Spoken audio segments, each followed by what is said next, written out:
David Harvey, A Produção do Espaço Capitalista, capítulos 5 e 6. 10 pontos são sumariados para explicar as linhas principais do capital. A ideologia do crescimento. O crescimento é bom. Bom para quem? Independente das consequências ambientais, crescimento é bom para os capitalistas. Dinheiro no bolso, salário para alguns trabalhadores. Os capitalistas precisam comprar barato e vender caro. Essa é uma competição que os faz desiguais. Para a saúde do capitalismo, todos teriam que fazer isso, mas isso é impossível. Ou seja, comprar barato e vender caro. Como que se resolve isso? Com pagamentos cada vez mais baixos ao trabalho vivo. O termo exploração tem conotação emotiva, denota uma condição moral, tem a ver com um conflito muito duro entre capital e trabalho. Mesmo assim, ele continua sendo usado, né? O capitalista explora a força de trabalho. O termo classe também é capcioso, ou seja, é uma classe capitalista e uma classe daqueles que vivem do seu trabalho. É uma relação de classe, mas é uma relação entre vendedores e compradores. Portanto, uma relação livremente estabelecida. Pelo menos essa é a ideia central, se a gente expurgar, né, todas as determinações que depois, posteriormente, vão acontecer nesse conflito absurdo, né? Portanto, se cria uma relação de classe. Entre uma classe e outra, antagonismo, luta, oposição ferrenha, morte, etc. O modo capitalista de produção é tecnologicamente dinâmico. Mudanças em uma determinada esfera farão repercutir mudanças em outra esfera. E, portanto, a tecnologia sempre é aprimorada. Nesse sentido, mudanças tecnológicas requerem investimentos. A circulação do capital é instável. Por que isso ocorre? Porque há uma substituição de trabalho vivo por novas tecnologias, ou seja, isso gera instabilidade. Há um processo de superacumulação do capital, ou seja, a formação de excedentes e a necessidade de absorver tais excedentes.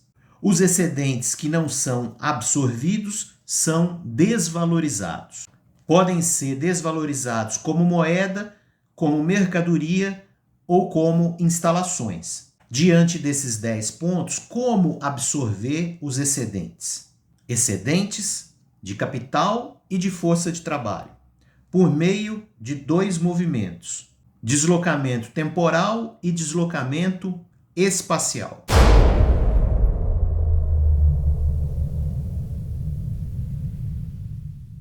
Vamos primeiro entender o tempo de rotação socialmente necessário. Na verdade, uma competição entre os capitalistas para ver quem chega mais rápido na busca do lucro.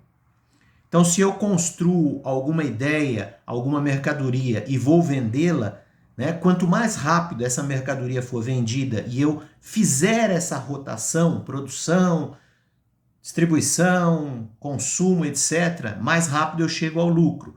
Isso em relação à competição que se estabelece entre os meus pares capitalistas. No que diz respeito ao capital fixo, esse movimento ele é mais lento. Assim como é mais lento o movimento da ciência e tecnologia, dos serviços educacionais, de saúde, habitação, etc. Mesmo assim, vai chegar uma hora que o processo de desvalorização bate à porta dos capitalistas. Daí, outras formas de remendo são experimentadas. O crédito, o financiamento, as dívidas, o capital fictício. Tudo isso, portanto, forma novos caminhos, digamos assim, de escoamento. Tais disposições ou ajustes temporários envolvem processos de desvalorização. No processo histórico do pós-guerra e depois do neoliberalismo, conseguimos ver hoje com clareza esse movimento de financiamento por parte do Estado, na época do pós-guerra, e depois por parte do setor privado, né? No surgimento, na consolidação e no despencamento do neoliberalismo. Quanto ao deslocamento espacial, Marx deu um pontapé, Rosa e Lenin, de alguma forma, cobriram as lacunas e colocaram essa ideia de que o capitalismo precisa se expandir. Tal expansão, na busca desse mais espaço, fez com que os estados formassem as suas coerências territoriais. Regulações, regulamentações de turismo para imigrantes, para o desenvolvimento de planos diretores nas cidades, etc. Espaços regionais foram incrementados. Mobilidades de todo tipo foram potencializadas. Transportes, comunicações, reproduções aceleradas, etc. Dessas ideias, Harvey retira uma conclusão. A capacidade de dominar o espaço requer a produção de espaço. Ou seja, capital e força de trabalho terão que se unir para ficar juntos, imobilizados, congelados em um determinado espaço. Porém, se não houver movimento rentável para ambas as partes, haverá um processo de desvalorização. Capítulo 6. Na década de 70, após a política de pleno emprego, veio a mudança ao empreendedorismo. Vários defensores pelo mundo todo. Por dentro do processo de urbanização, Harvey vê esse movimento do empreendedorismo saindo daquela perspectiva mais tradicional do administrativismo.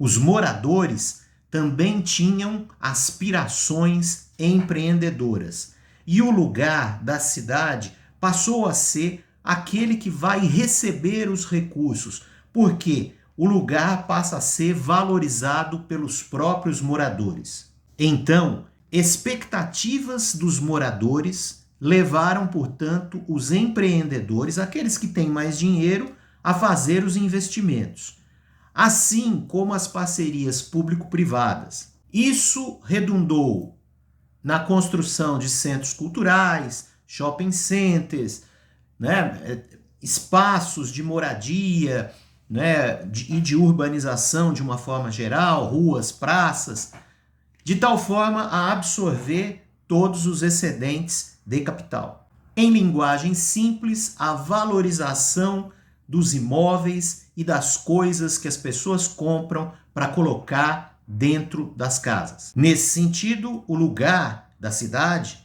deve ser seguro, confiável, estimulante, ter acesso ao centro de consumo, ou seja, as próprias pessoas começaram a trabalhar com o seu imóvel no sentido de alugá-lo, no sentido de buscar novos negócios, e por aí a gente vê, portanto, o desenvolvimento do empreendedorismo. A transição do fordismo à acumulação flexível foi acompanhada pelo movimento do administrativismo ao empreendedorismo. A ideia do pão e circo também se tornou atual, ou seja, num sentido empreendedor, espetáculos em forma de alienação, circo, música, apresentações, etc. Eventos efêmeros que se ligam às tradições culturais e populares, no sentido de colocar as pessoas, mais uma vez, frente ao consumo. O desenvolvimento capitalista é sempre especulativo e a tendência é que ocorra um empilhamento de porcarias que chamamos investimento, lazer, desenvolvimento e empregos. Nesta lógica, nós precisamos transformar esse ideário, ou seja, na esteira do coletivismo, na ideia oxigenada de uma democracia participativa, o que implica necessariamente ser contra todos os movimentos de privatização que se fazem presentes nas cidades.